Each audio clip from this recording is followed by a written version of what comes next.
Tahimik ang Barangay Talisay sa Lipa, Batangas. Hindi ito yung uri ng katahimikan na payapa. Ito yung katahimikan na parang may nagbabantay.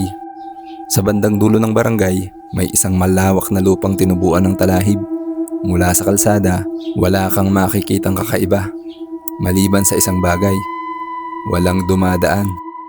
Kahit tricycle, umiilag. Kahit lasing, umiikot. At kapag may nagkamaling tumapak sa lupaing iyon, iisa lang ang tanong ng mga matatanda. Narinig mo ba? Ako si Ramon Albero, isang freelance journalist na sumusulat tungkol sa mga kwentong ayaw ng balikan ng mga tao. Hindi ako naghahanap ng multo. Ang hinahanap ko ay katotohanan. At sa Barangay Talisay, may katotohanang matagal nang ibinaon. Unang gabi ko pa lang sa Lipa, may matandang lalaki ang lumapit sa akin sa karinderya. Kung tungkol sa lote ang pakay mo, umalis ka na, sabi niya. Bakit po? Tanong ko. Tumingin siya sa akin, mapula ang mata, hindi galit. Parang pagod, dahil may mga kaluluwang hindi pa tapos at galit sila sa mga nakakaalala, bulong niya. 20 taon na ang nakalipas, bago pa tinubuan ng damo ang lupa, may 11 pamilya ang nakatira roon. Isang tahimik na komunidad, walang gulo, walang reklamo. Hanggang isang gabi, ayon sa opisyal na ulat, may sunog na naganap, electrical fault. Walang nakaligtas, pero may problema. Walang abo sa paligid, walang bakas ng sunog sa lupa. At higit sa lahat, walang sumigaw. 11 pamilya, 32 tao, ni isang kapitbahay, walang nakarinig ng iyak. Kinabukasan, natagpuan ng mga bangkay. Buong buo ang mga katawan, walang paso, walang sugat, pero lahat sila nakadilat. Pagkaraan ng massacre, may mga nagsimulang makarinig. Una, ang mga bata. May umiiyak sa lupa, sabi ng isang bata sa kanyang ina. Parang nasa ilalim. Isang gabi, may lalaking umuwi ng lasing at napadaan sa lote. Hindi na siya nakauwi. Natagpuan siya kinabukasan sa gitna ng damuhan. Walang sugat, walang pasa, pero nakabuka ang bibig niya. Parang sumigaw hanggang maubusan ng hangin. Simula noon, tuluyan ang iniwasan ng lugar. Unang gabi ko sa inuupahang bahay, bandang 2:00 ng madaling araw, nagising ako. Hindi dahil sa ingay, kundi dahil sa katahimikan. Parang huminto ang buong barangay at doon ko narinig isang mahinang bulong. Hindi galing sa labas, galing sa ilalim ng sahig. Alalahanin mo kami. Nanlamig ang buong katawan ko. Hindi ako gumalaw, hindi ako huminga. At sumunod kong narinig, isa ka sa makakarinig. Kinabukasan, bumalik ako sa Barangay Talisay. Sa gitna ng lote, may nakita akong kakaiba. 11 patak ng itim na marka sa lupa. Parang paso, parang dugo. At sa gitna nila, isang yapak. Hindi akin, maliit, parang sa bata. At papunta sa kinatatayuan ko. Hindi ako agad umalis sa lote. Kahit alam kong mali, kahit ramdam kong may nakatingin. Nanatili ako roon, nakatingin sa mga itim na marka sa lupa. 11, pare-pareho ang hugis, pare-pareho ang layo sa isa't isa. Parang may pattern. Lumuhod ako at hinaplos ang lupa. Hindi ito mainit, hindi rin malamig, pero may kakaiba. Parang may pintig. Hindi malakas, pero sapat para maramdaman ko sa palad ko. Parang may humihinga sa ilalim. Napaatras ako nang biglang may umubo sa likuran ko. Isang matandang babae, nakaitim, nakayapak. Hindi ka dapat nandito. Hindi ka pa handa, sabi niya sa akin. Tungkol po ba ito sa nangyari dati? Tanong ko. Hindi siya sumagot agad. Lumapit siya sa isa sa mga marka at tinapakan iyon. Hindi nangyari ang tamang salita. Ginawa, sagot niya. Ang pangalan niya ay Aling Beatrice. Isa siya sa iilang natitirang residente na nakakaalala ng barangay bago ito binura sa isang gabi. Dinala niya ako sa maliit niyang bahay. Lumang kahoy, mababa ang kisame, mabigat ang amoy ng insenso. Hindi sunog ang pumatay sa kanila. Sinara ang mga bibig nila bago pa sila makasigaw. Sabi niya, Paano po? Tanong ko. Tumingin siya sa akin at doon ko napansin wala siyang suot na salamin pero parang hindi malinaw ang tingin niya sa mundo. May mga bagay na kayang pigilin ang hininga ng tao kahit wala kang hawak. Sabi niya.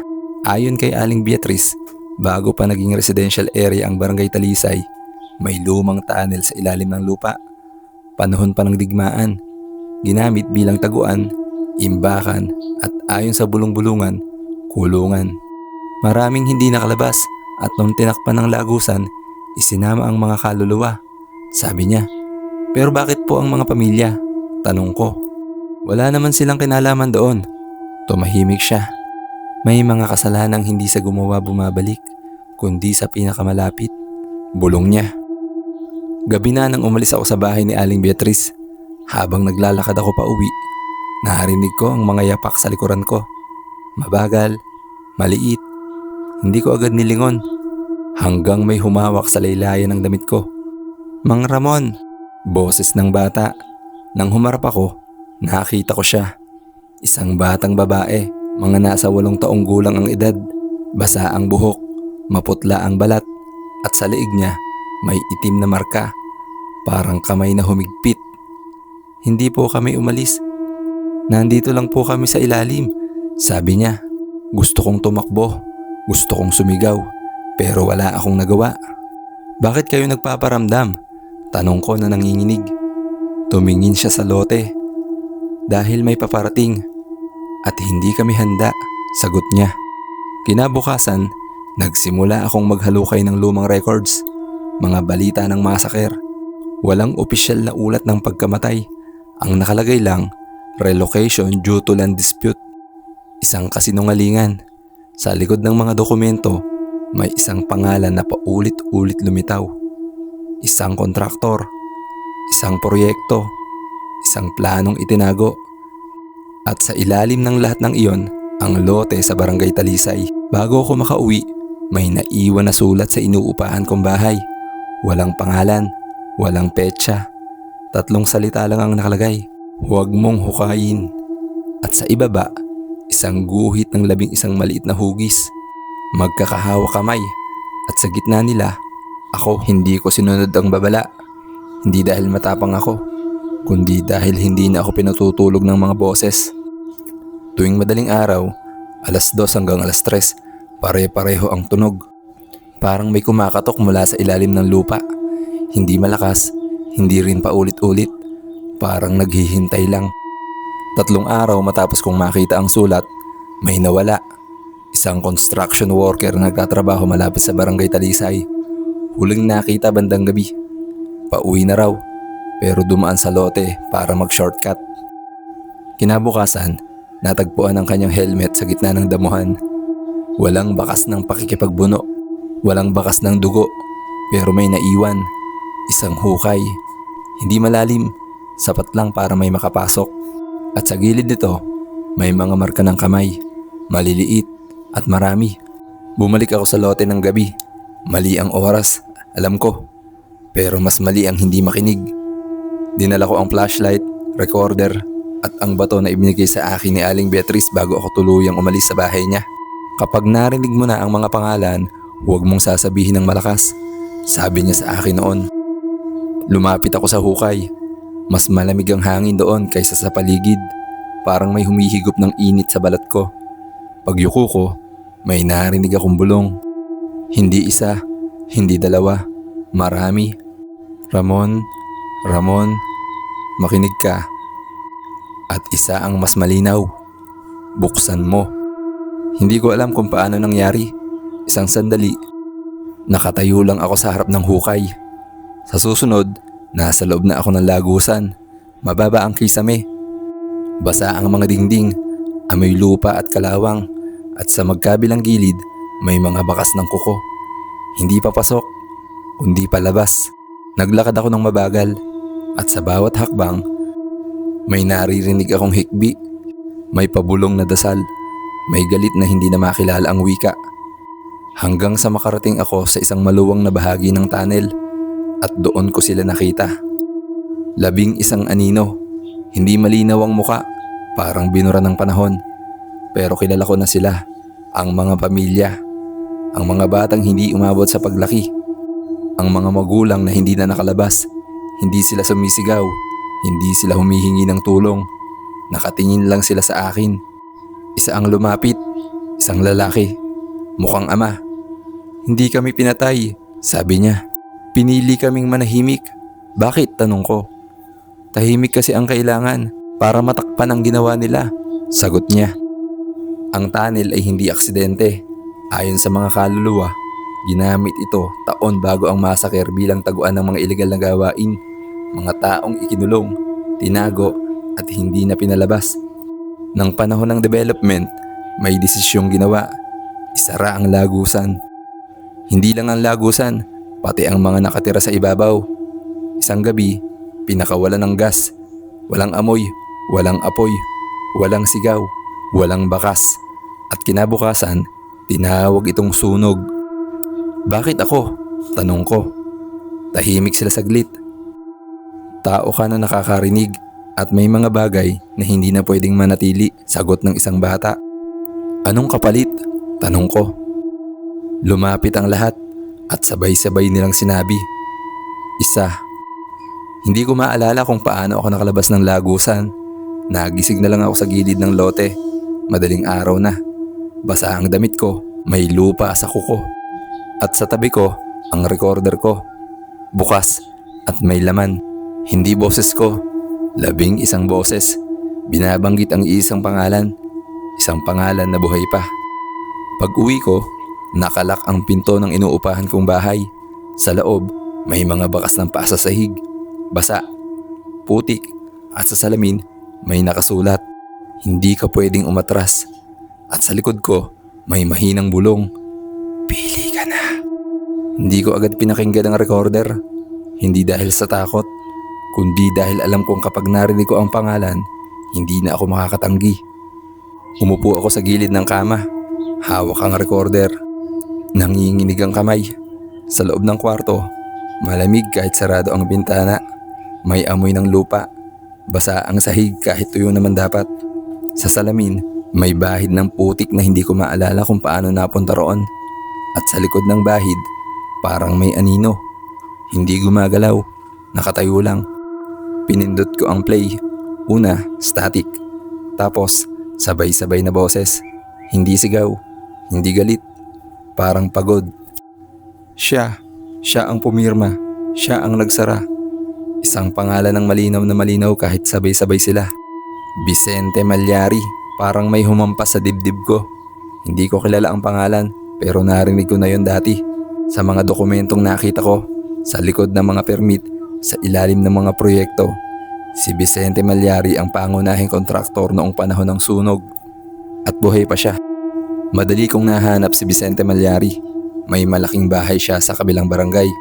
May negosyo, may simbahan, may mga litrato kasama ang mga politiko. Isang respetadong tao.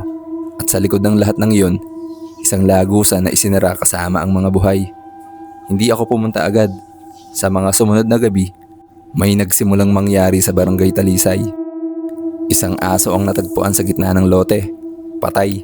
Walang sugat, pero bukas ang bibig na parang sumigaw. Isang bata ang nagising na umiiyak. Paulit-ulit sinasabi sa nanay niya. May mga bata sa ilalim ng kama. Isang tricycle driver ang nawala ng malay matapos dumaan sa tabi ng lote. Pagkagising niya, iisa lang ang sinabi niya. Bumubukas na ulit.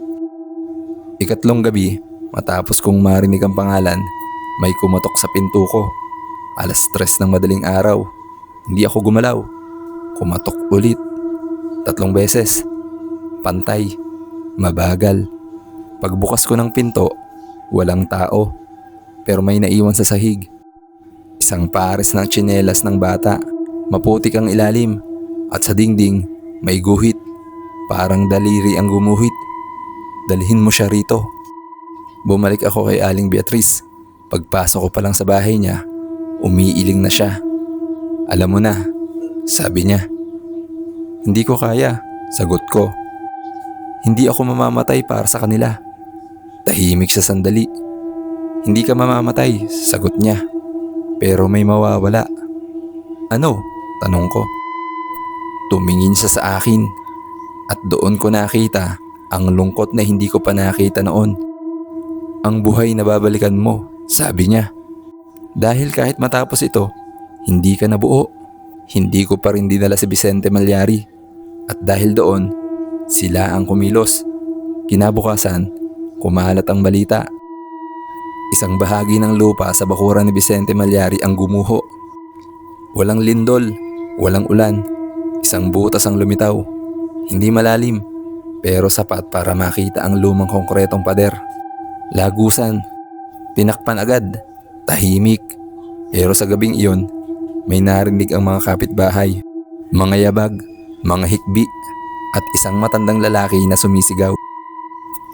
Hindi ako ang may kasalanan. Bumalik ako sa inuupahan kong bahay. Sa mesa, may bagong sulat. Hindi papel, nakaukit sa kahoy. Hindi ka na namin hihintayin. At sa ilalim nito, 11 guhit. Isa ang nakahiwalay. Ako. Naupo ako sa dilim. Sa labas, may narinig akong tunog ng lupa na gumuguho. Mahina, pero malinaw. Parang may hinihila pataas. Alam kong kung hindi ko gagawin, sila ang kukuha. Hindi lang si Vicente Malyari, hindi lang isang tao, kundi kahit sinong pinakamalapit.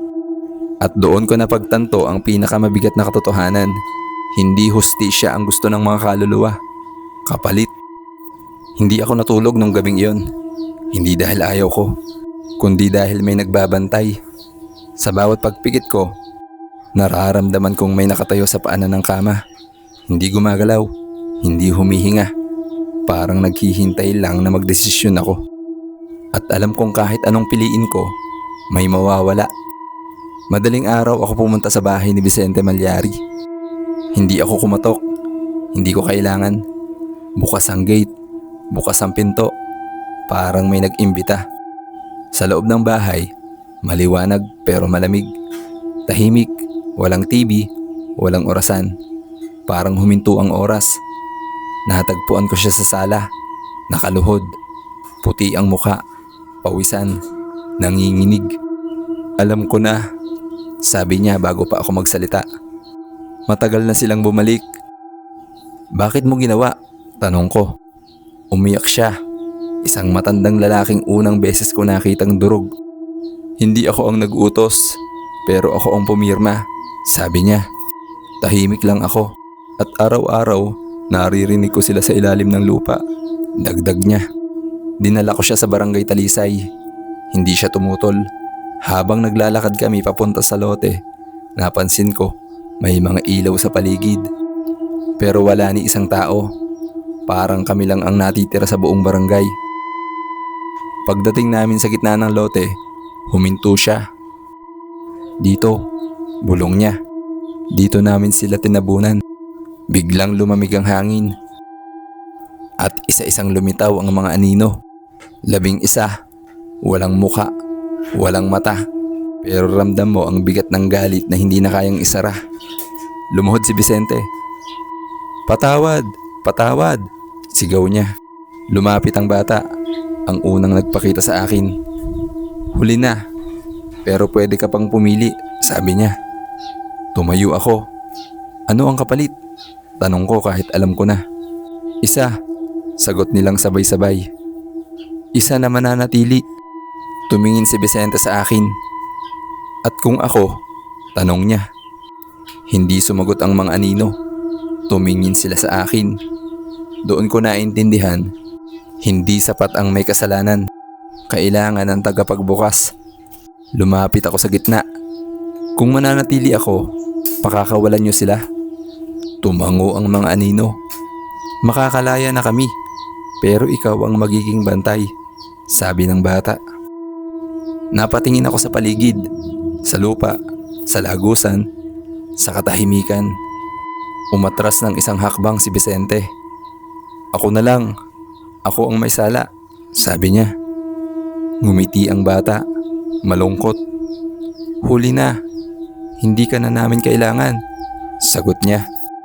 Hindi masakit, iyon ang pinaka nakakatakot. Habang bumubukas ang lupa sa ilalim ko, wala akong nararamdamang sakit, kundi panghihinayang. Huling nakita ko si Vicente na humahagulgol, huling narinig ko ang tunog ng lupa na muling nagsasara, at huling naramdaman, katahimikan. Makalipas ang ilang buwan, inayos ang lote. Tinaniman ng damo, nilagyan ng bakod, may karato lang, bawal pumasok. Wala nang nawawala, wala nang nagpaparamdam. Tahimik na ulit ang barangay Talisay. Pero may mga batang nagsasabing kapag dumaan ka raw sa lote sa madaling araw, may lalaking nakatayo sa gitna. Hindi gumagalaw, hindi nagsasalita, nakatitig lang. At kapag tinanong mo kung sino siya, iisa lang daw ang sagot. Ako ang kapalit.